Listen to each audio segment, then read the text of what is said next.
जब भी मुझे स्कूल से छुट्टी मिलती है, समय मिलता है, मैं वहाँ से तुरंत भाग के खेत में आता हूँ और खेत को पूरा टाइम देता हूँ। अब जो फसल आप देख रहे हो साथियों, पिकनिक के मुताबिक ये 3 एकड़ की लंबाई है। इस खेत में कहीं कोई डोला नहीं है, कोई खड़ा नहीं है। पूरा पानी 3 एकड़ में लंबा चलता है। जो बेड आप देख रहे हो, इस बेड के ऊपर पानी छोड़ देते हैं और वहाँ तक आखिर तक जाता है और नमी बैठती है। फसल को नमी चाहिए, पानी नहीं चाहिए। मैं लगभग इसको 35 मन की, यानी कि मान के चले हम 35 मन का मतलब हो गया लगभग 12-13 क्विंटल ऑर्गेनिक के हिसाब से। ठीक है, रेट क्या उम्मीद कर रहे हैं? ये 6,000 रुपए क्विंटल बिकी हुई है मेरी। एडवांस बुकिंग हो गई? हाँ, आज मेले में थे। आज भी मेरी फसल जो है, मुझे 2 इनाम मिले हैं। सेकंड पोजीशन पे मेरी गेहूं रही है, सेकंड पे मेरा जो रहा है। वहाँ केमिकल का और जैविक का कोई अंतर नहीं है। मैंने केमिकल को पीट के भी पोजीशन ली है। ये है हरियाणा के सरकारी स्कूल के हेडमास्टर सुरजीत सिंह और ये है पाकिस्तान के कृषि वैज्ञानिक आसिफ शरीफ। इन दोनों की जुगलबंदी ने सुरजीत सिंह के खेतों में कमाल कर दिया। कमाल ये कि सुरजीत सिंह की गेहूं की फसल 6,000 रुपए प्रति क्विंटल एडवांस में बुक हो चुकी है। इसके साथ ही इनका जौ, चना और सरसों भी मार्केट रेट से दोगुने रेट पर बिकने के लिए तैयार है। सुरजीत सिंह के खेतों की खास बात यह है कि इन्होंने अपनी फसल में किसी भी तरह का रासायनिक खाद, पेस्टिसाइड या कोई भी केमिकल नहीं डाला है और पानी भी 1/4 दिया है। आखिर सुरजीत सिंह और पाकिस्तान के कृषि वैज्ञानिक आसिफ शरीफ की क्या जुगलबंदी है जिससे सुरजीत सिंह का गेहूं 6,000 रुपए प्रति क्विंटल एडवांस में बुक हो जाता है, वहीं दूसरी तरफ किसानों का गेहूं 2,000 रुपए प्रति क्विंटल के हिसाब से मार्केट में बिक रहा है। नमस्कार दोस्तों, आज की स्टोरी बेहद दिलचस्प है क्योंकि एक ऐसे व्यक्ति ने खेती की नई लकीर खींची है जो हेडमास्टर हैं सरकारी स्कूल में। मेरे साथ है सुरजीत जी और उनके छोटे भाई कृष्ण जी। दूसरी दिलचस्प बात यह है कि भारत और पाकिस्तान की जब भी बात होती है तो ज्यादातर दुश्मनी की बात होती है, लेकिन आज की स्टोरी में दूसरा पहलू आपको दिखाएंगे क्योंकि पाकिस्तान के एग्रीकल्चर साइंटिस्ट आसिफ शरीफ ने एक ऐसी तकनीक बताई जिसे अपनाकर मास्टर सुरजीत जी ऑर्गेनिक खेती को बेहद आसान बना रहे हैं। कम पानी, कम जुताई, कम बीज और पैदावार ज्यादा। वो तकनीक मास्टर जी जानेंगे। इंटरेस्टिंग इसलिए है कि एक सरकारी स्कूल के हेडमास्टर जिनके पास आमदनी का अच्छा साधन है, लेकिन अपने जुनून के लिए किसानों को जागरूक करने के लिए 23 एकड़ के इस खेत में अलग अलग फसलें लगा रहे हैं और ऑर्गेनिक तरीके से पैदावार को बढ़ा रहे हैं। तो चलिए शुरू करते हैं। टेक्निकल फार्मिंग चैनल को सब्सक्राइब करें और बेल आइकन भी दबाएं ताकि आगे आने वाले वीडियो की नोटिफिकेशन आपको मिलती रहे। सर नमस्कार। नमस्कार रस्तम। आपने बताया कि कम पानी, कम जुताई और रासायनिक खाद तो डालते ही नहीं, कम खर्च में अच्छी पैदावार कैसे लेते हैं, जरा जलते हुए बात करेंगे क्योंकि हम देख रहे हैं पानी का ये आपने टैंक बनाया हुआ है जी। 23 एकड़ के लिए यही टैंक है? यही टैंक है। आपको बता दें नहर का पानी लगता है, उसको यहाँ इकट्ठा करते हैं, खुला पानी देते हैं, लेकिन इतना ही खर्च होता है जितना ड्रिप इरिगेशन में होता है। कई किसान बहुत ज्यादा एक्सेसिव पानी देते हैं, उसका भी नुकसान बताते हैं। तो चलिए पानी आप बात कर रहे हैं, कम पानी, इतना ही पानी है। हाँ, इतना ही पानी ये पानी आपने बताया कि आपके लिए सरप्लस है। हाँ, सरप्लस है। अगर 23 एकड़ में दूसरे किसान जितना पानी यूज करते हैं उससे कितना गुना कम करते हैं? लगभग हम 25% जो है पानी ही प्रयोग करते हैं। 75% पानी कम यूज कर रहे हैं हम। 75% मतलब आप 25% ही प्रयोग करते हैं। हाँ। तो आगे चलते हैं। गेहूं की फसल जो आप सामने देख रहे हैं, आपने कई वैरायटी लगाई हुई है। जी जी। शुरुआत कैसे करी वो बताइए।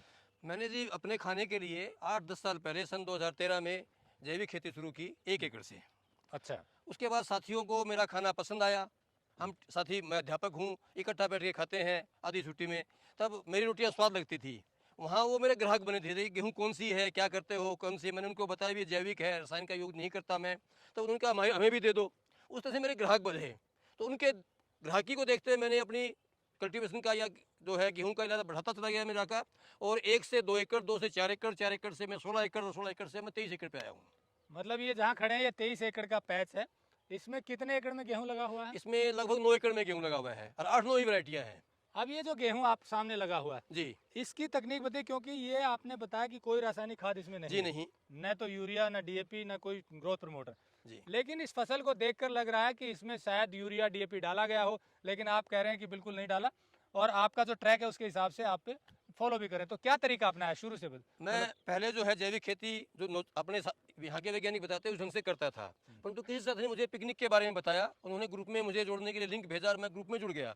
पहली बात तो कहूँ, जिस दिन मैंने मिस्टर आसिफ शरीफ को मैसेज छोड़ा उन्होंने कहा मार साहब आपका स्वागत है ग्रुप में, एक चीज़ याद रखिएगा, इस ग्रुप में किसान और किसानी के अलावा कोई बात नहीं होगी। अर्थात मैं जैसे आप शुरू में कह रहे थे वो बात दोहराना चाहूँगा। उन्होंने कहा दुनिया का किसान मेरे लिए किसान है। हमने मजहब और दीवारें, देश की दीवारें, धर्म की दीवारें हमने बांटी हैं, परंतु मेरे लिए सब बराबर हैं। किसान दुनिया का मेरे लिए किसान है, भाईचारे से रहिएगा। इस ग्रुप में केवल किसानी के सिवाय कोई बात नहीं होगी। आसिफ शरीफ पाकिस्तान के कृषि वैज्ञानिक हैं और भारत के बहुत से किसानों के साथ व्हाट्सएप ग्रुप के थ्रू जुड़े हुए हैं। आसिफ शरीफ ने प्राकृतिक खेती को बढ़ावा देने के लिए पिकनिक नाम की एक विधि तैयार की है, जिसका अर्थ है पैदावार कुदरती निजाम काश्तकारी। इसका अंग्रेजी में अर्थ है सस्टेनेबल नेचुरल फार्मिंग सिस्टम और हिंदी में आप इसे सतत प्राकृतिक खेती का नाम दे सकते हैं। आसिफ शरीफ व्हाट्सएप के माध्यम से भारत के किसानों को जो प्राकृतिक खेती का तरीका बताते हैं, इससे किसानों का खर्च कम हो रहा है और प्राकृतिक तरीके से पैदावार भी बढ़ रही है और रेट भी अच्छे मिल रहे हैं। मतलब ये आसिफ शरीफ ने कहा, जो पाकिस्तान के साइंटिस्ट हैं, एग्रीकल्चर वॉइस साइंटिस्ट। मैसेज जो छोड़ते हैं वो उसके मुताबिक तुरंत उन्हें रिप्लाई दिया और उसके मुताबिक उनके लेक्चर मैंने सुने, समझा, दिक्कत हुई, उनसे बात की, वो तुरंत जवाब देते हैं। उसके मुताबिक मैंने पिकनिक के असूलों को फॉलो करते हुए इसमें लगभग 1.5 साल पहले, पिछले साल भी गेहूं मैंने पिकनिक पे लगाई थी, जहां आप इस बार जो खड़े हैं वहां बेड थे। पिकनिक के बारे में आपने कहा कि आपने आसिफ शरीफ को फॉलो करते हुए पिकनिक तकनीक अपनाई, उसके बारे में थोड़ा बताइए क्या तकनीक? पिकनिक का मतलब है पैदावार कुदरती काश्तकारी निज़ाम, अर्थात कुदरती जो खेती होती है, जब अल्लाह ताला, ये भगवान अल्लाह ताला कहते हैं, भगवान जो कुदरत सब कुछ देता है, तब उसने ये चीज़ें नहीं बनाई हमारे लिए, यानी कि हल है, ट्रैक्टर है, वो चीज़ें नहीं थी। कुदरती जैसे फसलें सभी उगती हैं, अंतर्वर्ती फसलें जिसको हम कहें हिंदुस्तान के अंदर अपनी भाषा के अंदर, यानी कि छोटी फसल है, उसके बाद बड़ी, उसके बाद बड़ी, उसके बाद बड़ी है, हम जंगल में देखते हैं। उसी ढंग से जब वहाँ हो सकती है तो खेतों में क्यों नहीं हो सकती? उन्होंने जो असूल बताए, 3 काम मोटे मोटे बताए, अर्थात ज़मीन के साथ में छिड़खानी मत करो, अर्थात बार बार जुताई की जरूरत नहीं है। उसके बाद ज़मीन के नंगा मत छोड़ो, पानी से डुबो के ना मारो और बार बार कल्टीवेशन ना करो। तीनों असूलों को मैंने फॉलो किया। उसके लिए पहली चीज़ उन्हें बताई, ज़मीन को 0 लेवल करो। उसके बाद सब सोइलर गहरी जुताई करो, हार्ड पेन तोड़ दो, मैंने वो किया। उसके बाद में वॉश आउट किया, अर्थात भगवान जो ही मेरा सारा काम हुआ, इस साल ज़बरदस्त बारिश हुई, ज़मीन का वॉश आउट हुआ। उसके बाद मैंने बेड बनाया और इस खेत में आप जो देख रहे हो, यहाँ मैंने मूंग की फसल लगाई। HU के पिछले मेले में मेरी फसल 2nd पोजीशन पर रही मूंग, परंतु मेरे पल्ले कुछ नहीं पड़ा, भगवान ने ज़बरदस्त बारिश की, मूंग सारा खराब हो गया और हमने मैंने कल्टीवेट कर दिया। अब जो फसल आप देख रहे हो साथियों, पिकनिक के मुताबिक ये 3 एकड़ की लंबाई है। इस खेत में कहीं कोई डोड़ा नहीं है, कोई खड़ा नहीं है, पूरा पानी 3 एकड़ में लंबा चलता है। जो बेड आप देख रहे हो, इस बेड के ऊपर पानी छोड़ देते हैं और वहां तक आखिर तक जाता है और नमी बैठती है। फसल को नमी चाहिए, पानी नहीं चाहिए।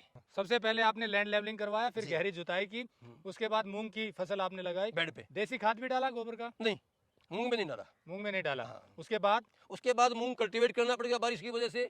हमने गेहूं लगाई बेड पे। उसके बाद पहले पानी से पहले हमने जो घन जीवामृत है, लगभग 2-3 एकड़ ट्राली भर के इस खेत के अंदर बिखरा था, घन जीवामृत डाला गया है। तो उसके बाद आपने इसमें सिर्फ एक पानी लगाया है और कुछ नहीं डाला है? नहीं किया। बेड पे गेहूं लगा हुआ है, गेहूं लगी हुई है। तो इस तरह से जुताई का खर्चा भी बचा, जुताई आपको करनी नहीं पड़ी, सीधी आपने बिजाई की। उसके बाद पानी एक लगाया और अब खाद भी जो है रासायनिक खाद कुछ नहीं डाली। लेकिन फसल कितनी उम्मीद कर रहे हैं 1 एकड़ में? मैं लगभग इसको 35 मन की, यानी कि मान के चले हम 35 मन का मतलब हो गया लगभग 12-13 क्विंटल। 12 क्विंटल 13 क्विंटल एवरेज आप इसकी मान के चल रहे हैं। नीचे भी मान ले तो 30 मन यानी कि 12 क्विंटल भी मान ले तो भी ऑर्गेनिक के हिसाब से ठीक है। रेट क्या उम्मीद कर रहे हैं? ये 6,000 रुपए क्विंटल बिकी हुई है मेरी, एडवांस बुकिंग। हाँ। देखिए दोस्तों, 6,000 रुपए प्रति क्विंटल के एडवांस बुकिंग हो चुकी है। अब आप ये सोचिए, गेहूं अगर केमिकल से करेंगे तो 50 मन यानी कि 20 क्विंटल की एवरेज आती है, कुछ ऊपर कुछ नीचे। अब 20 क्विंटल का रेट है 2,000 रुपए प्रति क्विंटल, वो हुई 40,000 की। इनकी हो गई 12 क्विंटल यानी कि उससे थोड़ी कम हुई, लेकिन रेट है 6,000 का। 12 छिके 72,000 यानी कि केमिकल वाली 40,000, ये 72,000 और न यूरिया न DAP। अब आप कहेंगे कि फिर तो इतना रेट में कम खर्चा है तो रेट कम हो, लेकिन आपको बता दूं इसमें रिस्क रहता है। पिछली फसल को इन्होंने पूरे इसमें मिलाना पड़ा, जो इनका मूंग की फसल थी और तिल की थी, और साथ में मेहनत भी ज़्यादा है, आपको लेबर कॉस्ट बढ़ जाती है। तो इस तरह से और करने की हिम्मत भी चाहिए। सब लोग सिर्फ फॉलो करते हैं, अलग जो चलता है कुछ अलग करने की, उसको तो देखिए रेट मिलता है, तो रेट ज़्यादा मिला। अब एक समस्या आती है कि लेबर बढ़ जाती है, वीड निकालने की, केमिकल मारना पड़ता है। आपने क्या इलाज किया? मैंने इसमें मैनुअली खुद ही निकलवाई है। अच्छा, तो वो लेबर बढ़ जाती है। वो लेबर का कॉस्ट, देखिए वही है ना कि लेबर की कॉस्ट बढ़ जाती है, पर वो कंपनसेट हो जाती है उस केमिकल, खाद, फर्टिलाइजर और पेस्टिसाइड से। थोड़ा सा ज्यादा ही पड़ती है, लेकिन वो रेट फिर अच्छा मिलता है। जैसे बताया 72,000 रुपये 1 एकड़ में यदि मिल रहा है, एक तरफ 40,000 है, तो वो किसान के लिए बेनिफिशियल है, और दूसरी तरफ गेहूं खाने वालों के लिए भी हेल्थ के लिए बहुत अच्छा है। तो अब दूसरे किसान आप इतने सालों से कर रहे हैं, कहाँ दिक्कत आ जाती है, क्यों नहीं कर पाते? किसान पहली बात तो हिम्मत नहीं करता, दूसरी बात किसान फुल टाइम किसान नहीं है। यानी कि मैं जब भी मुझे स्कूल से छुट्टी मिलती है, समय मिलता है, मैं वहाँ से तुरंत भाग के खेत में आता हूँ और खेत को पूरा टाइम देता हूँ। अब आप देखिए, एक बात कही कि किसान फुल टाइम किसान नहीं। सुरजीत जी हेडमास्टर हैं सरकारी स्कूल में, और सरकारी स्कूल में अपनी ड्यूटी का निर्वाह करने के बाद सीधे खेत में आते हैं। किसान समय मिलने पर ताश खेलने लग जाता है। कुछ को बुरा लगेगा, लेकिन बहुत सारे किसान ताश खेलने में ज्यादा बिजी हो जाते हैं। खेत को टाइम इतना ही देते हैं कि रासायनिक खाद छिड़का, पानी खोला, अब वो दिया और चले गए। खेत को चाहिए ड्यूटी की तरह अटेंशन, और वो सुरजीत जी ने जैसा बताया। और एक और बता दें, पीछे हैं कृष्ण कुमार जी, ये इनके छोटे भाई हैं। ये फुल टाइम खेत में ही रहते हैं, पूरी मैनेजमेंट करते हैं और साथ में इनको गाइड करते हैं मास्टर जी। तो दोनों मिलकर के ये खेत आप देखिए, ये खड़ा कर दिया है।